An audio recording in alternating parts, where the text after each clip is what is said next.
बिस्मिल्लाहिर्रहमानिर्रहीम। आज टोपियारी बनाएंगे शैम्पू की बोतल का ऊपर वाला हिस्सा जो कि खड़ा करना मुश्किल हो जाता है। बेस में तो हम प्लांटेशन कर सकते हैं, लेकिन टॉप की जो चीज़ें हैं किसी भी बॉटल की, डिस्पोजेबल की, आप इस तरीके से टोपियारी के लिए बहुत ही बेहतरीन साबित होगी। इस तरीके से टोपियारी बना सकते हैं और जब मिट्टी में डंप करेंगे तो ये अपने आप को स्टैंड बहुत अच्छे से कर लेंगी। तो सेंटर में एक छोटा सा प्लांट इसका लगा दूंगी, जेट का ही।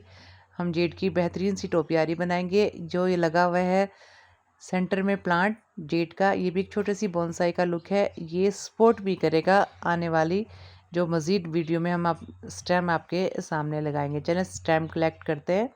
थोड़ी स्ट्रेट सी स्टेम हम कलेक्ट करने की कोशिश करेंगे। ये एक बास्केट है मेरे पास।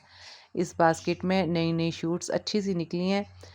जुलाई के शुरू में मैंने इसकी थोड़ी सी पिंचिंग की थी, थोड़ी सी प्रूनिंग की थी, जिसके नतीजे में बहुत अच्छी सी जो है नई नई शूट्स निकली हैं। और नई शूट्स ज़्यादातर मरूनिश कलर ज़्यादा होता है, ग्रीन के बाद मरूनिश कलर आना शुरू रहता है हेल्दी शूट्स का। थोड़ी सी कर्व भी आप ले सकते हैं। और जब हम टॉप से पिंचिंग करेंगे तो पत्ते जो हैं मुकम्मल तौर पे घने आएंगे। छोटे छोटे से रोज़र्स नज़दीक नज़दीक से होंगे और बहुत ही खुशनुमा सी बेल लगेंगी, छोटी छोटी और हेल्दी सी स्टेम्स। कोशिश करेंगे कि ज़्यादातर स्टेम्स जो हैं वो हम स्ट्रेट ही लें, और अगर थोड़ी बहुत कोई कर्व भी आती है उसको भी हम शेप दे देंगे बहुत अच्छी टोपियारी की। इस तरीके से करते हुए मैंने कोशिश ये की है कि मुनासिब सी स्टेम्स इस तरीके से लूँ कि जो भी बोनसाई बने बैलेंस ओवर वो भी बेहतर कंडीशन में रहे। और जब कभी भी हम बोनसाई ट्रे में वाइड ट्रे में लगाएं तो उसकी शेप बनाना हमारे लिए आसान हो जाए। इस तरीके से हम जो है स्ट्रेट या कर्व मुनासिब सी हेल्दी शूट्स ले लेंगे। ये हमारा एक छोटा सा बैंक है जिसमें से हम मुख्तलिफ़ किस्म की टोपियारी बनाने के लिए शूट्स लेते रहते हैं और अच्छी ग्रोथ रहती है इसके अंदर। और बड़ी सी वाइडर सी ये बास्केट है और फर्टिलाइज़र लिक्विड इसको देते रहते हैं, जिसकी वजह से बहुत जल्द नई नई स्टेम्स इसमें निकलती रहती हैं। तो वापस अपने प्लांटर की तरफ आ जाते हैं। प्लांटर को जो है पेंट करने के बाद इसकी लुक जो है और भी बेहतरीन हो जाएगी। और अब सीक्वेंस में शुरू करते हैं बॉर्डर के साथ साथ इन तमाम ही स्टेम्स को लगाना। तो कोशिश ये करें जब भी हम स्टेम लगाएं इस टोपियारी बनाने के लिए वो हिस्सा फ्रंट पर रखें जिसमें ज़्यादा तौर पर पत्ते विजिबल हो रहे हों, और जो है बैक लीव्स की जहाँ पर एंडिंग हो रही है वो दरमियान में रहे, दरमियान में टच करता रहे, सपोर्ट देने के लिए इस शैम्पू की बोतल का जो हमने टॉप पोर्शन लगाया हुआ है। बिल्कुल सादा सा तरीका है। बेस से हम थोड़ी सी लीव्स हटाएंगे, एक आध अगर देखें छोटी भी शूट है तो वो भी कवर कर लेगी। एट द एंड आप देखेंगे बहुत ही बेहतरीन कंडीशन इस टोपियारी की बनकर रेडी हो जाएगी। और टिप्स एंड ट्रिक्स भी मैं आपको इसकी बताती रहूँगी। तो इस तरीके से बॉर्डर के साथ साथ सबसे पहला तो स्टेप हमारा यही होगा कि छोटी बड़ी मुनासिब सी शेप देते हुए बॉर्डर के साथ साथ तमाम जो है शूट्स लगा दें। उसके बाद जब तकरीबन फाइनल होना लगे टोपियारी का तो पिंचिंग कर दें जो जो पोर्शन आपको नज़र आ रहा है।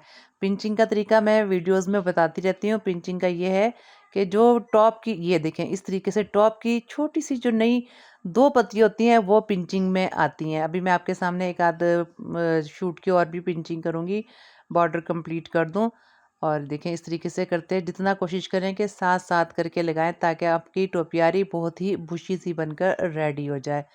और बेस से वही सेम के बेस से हमने लीव्स हटानी है और मुनासिब सा पोर्शन हम कोशिश करेंगे कि डालें हम सोइल मीडिया में। सोइल मीडिया भी मैंने बहुत ही बेहतरीन सा लिया है, बिल्कुल सॉफ्ट, बहुत कम गार्डन सोइल मैंने इस्तेमाल की है। कम गार्डन सोइल, बालू मिट्टी ज़्यादा इस्तेमाल की है, बालू मिट्टी जिसमें सैंड की मिकदार ज़्यादा से ज़्यादा हो, और प्योर सैंड भी डाली है। और बहुत थोड़ी सी बजरी भी मैंने थोड़ी सी इसमें शामिल की है बेस में, ताकि वेल ड्रेनेज सिस्टम बेहतरीन रहे। और यही जेड के प्लांट की खसूसियत है कि वाटर रिटेंशन इसमें बिल्कुल भी ना रहे और कम से कम पानी जो है इसको अच्छा लगता है। और ऐसा नहीं कि बिल्कुल भी पानी ना दो। जब आप इसको रखेंगे अपने घर में तो आपको आइडिया भी हो जाएगा इसकी जो लीव्स हैं सिकुड़ी भी महसूस हो, उस वक़्त आप महसूस कर सकते हैं कि अब आपका श्रिंक हो रही हो जब इसकी लीव के अब आपका जो है प्लांट वाटर नीड इसको ज़रूरत है। और रिंकल्स सी थोड़ी सी श्रिंक सी होती हैं, अदरवाइज़ ये फ्लशी सी लीव रहती हैं। और सुबह की धूप तो इसको बहुत ही बेहतरीन लगती है। और ख़ास तौर पे इसकी नेटिवेशन जो है, इसका मदरलैंड जो है वो साउथ अफ्रीका है, जो कि अच्छा खासा गर्म, तकरीबन तमाम के तमाम एरिया साउथ अफ्रीका के तकरीबन गर्म है। और वहाँ पर इसकी बेहतरीन जो है प्रोपिगेशन होती है, मदरलैंड भी आप इसको कह सकते हैं वहाँ का, बल्कि एग्जैक्ट नेटिव ही साउथ अफ्रीका की है। ये देखें, इस तरीके से करते हुए मैं कोशिश करूँगी कि शेप दे दूँ। कोशिश मैंने यही की है, बॉर्डर के साथ तकरीबन तमाम एरिया कवर कर दूँ। जहाँ से मुझे थोड़ा महसूस भी हो कि शूट्स लग सकती है, वहाँ भी मैं कोशिश करके शूट लगा दूँगी। अगर आपको महसूस हो कि शूट लगाना मुश्किल हो रही है तो आप होल भी कर लें।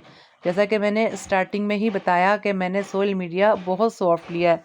जिन लोगों से बहुत ही मुश्किल हो प्रोपिगेशन जेड की और किसी सूरत ना हो रही हो, तो उनके लिए बेहतरीन हल ये है कि कोकोपीट और जस्ट सैंड में ही स्टार्टिंग करें प्रोपिगेट करने की अपने जेड के प्लांट को। और जब आप देखें कि अच्छी खासी प्रोपिगेशन, काफ़ी ज़्यादा शूट्स आ गई हैं, तो उसके बाद आप रफ टफ एरिया में भी लगाएंगे, आपका हाथ बैठ जाएगा, आप ज़्यादा से ज़्यादा प्लांटेशन ले सकते हैं जेड के प्लांट की। मेरी अक्सर वीडियोस में देखते रहते हैं कि मेरे पास जेड के अनगिनत जो है प्लांट रेडी हैं, और मुझे बहुत ही खूबसूरत लगता है ये plant. Easy to grow, hardy plant, permanent plant, बहुत सारी खसूसियात हैं इसमें। और बहरहाल इसके बारे में मानना तो ये है कि ये लकी प्लांट भी होता है और बहुत सी जो है धन दौलत का भी सबब बनता है। बहरहाल मेरा इस पे कोई भी एतबार नहीं है। और आप एक बात नोट भी करें, इस टोपियारी को बनाने में मैंने जो थ्रेड यूज़ किया है, बिना वायर के ही मैंने ये टोपियारी बनाई है। मैंने स्टेम से मिलता हुआ ही थ्रेड का कलर चूज़ किया है ताकि बेहतरीन सी जो है खूबसूरत लुक आए। और मैंने बहुत सॉफ्टली इसको इन्वॉल्व किया है और पिंचिंग करती रहूँगी और बॉर्डर के साथ साथ थोड़ी मिट्टी में डाल दूँगी ताकि जो भी स्टेम्स लगाने में कमी बेशी रह गई हो, स्टेम्स को एंडिंग को अच्छी सी कवर कर ले ये सॉफ्ट सी मिट्टी। और थपथपा भी देंगे हम इस प्लांटर को, और बहुत ही बेहतरीन तरीके से इस तरीके से इसकी टोपियारी बन जाएगी। और अभी तो ये आज ही फर्स्ट स्टेप है इस टोपियारी का। चंद दिनों बाद देखेंगे कि जब अच्छी सी रूट्स पकड़ जाएंगी ये तमाम की तमाम शूट्स, और पिंचिंग भी आज मैं करूँगी और नई नई बुशीज़ जो है इसमें आना शुरू हो जाएंगी। अच्छा खासा बुशी हो जाएगा और बहुत ही खूबसूरत टोपियारी बनकर ये रेडी हो जाएगी। आने वाले दिनों में अगर आप चाहें तो मैं इसकी अपडेट भी दे सकती हूँ। देखें, ये बेहतरीन तरीका है पिंचिंग का और इसको बहुत ही हेल्दी और बुशी बनाने का। ये दो मैंने लीव्स जो निकाली हैं बिल्कुल टॉप पे, इसी तरह हर रोज़ेट के जो टॉप पे छोटी सी दो लीव्स जैसे ही नहीं आए उनको पिंच करके आप निकाल दें। और जब ये पिंच निकालेंगे आप, इससे ये होगा कि नई जो है लीव्स नज़दीक नज़दीक होंगी और जो आपका प्लांट है बुशी होता चला जाएगा। इसके बाद अच्छी सी जो प्रूनिंग सीज़र आप लेके बेहतरीन सा प्रूनर ले लें, या प्रूनिंग सीज़र या नॉर्मल सीज़र, जैसे भी आपको लिए आसानी हो, और थोड़ी सी महारत के साथ कोशिश करें इसको गुलाई में खूबसूरत शेप देते हुए इसकी प्रूनिंग करते चले जाएं। और बहुत ही बेहतरीन सी आपकी जो है शैम्पू की बोतल का टॉप हिस्सा भी आपका इस्तेमाल हो जाएगा, इसी तरह डिस्पोजेबल बॉटल्स का भी। और बेहतरीन सी टोपियारी आपकी चंद ही दिनों में बनकर रेडी हो जाएगी और बुशी और बेहतरीन। ये था छोटा सा एक रिव्यू एक जेड के प्लांट की बेहतरीन सी क्रिएटिविटी का, आपके गार्डन को बहुत ही बेहतरीन तरीके से डेकोरेट करने का। अगर आपको पसंद आए तो मुझे कमेंट बॉक्स में ज़रूर बताइएगा। आज इसको पानी ना दें, मैं थोड़ा सा दे दूंगी ताकि सारी शूट्स जो लगाई हैं अच्छी सी बैठ जाएं मिट्टी के कंटेनर में। लेकिन ज़्यादातर मैं जब जेड लगाती हूँ एक आध शूट्स तो 2 या 3 दिन के बाद ही पानी देती हूँ, और ताकि मिट्टी में बैठ जाए और फिर बेहतरीन प्रोपिगेशन होती है जेड के प्लांट की।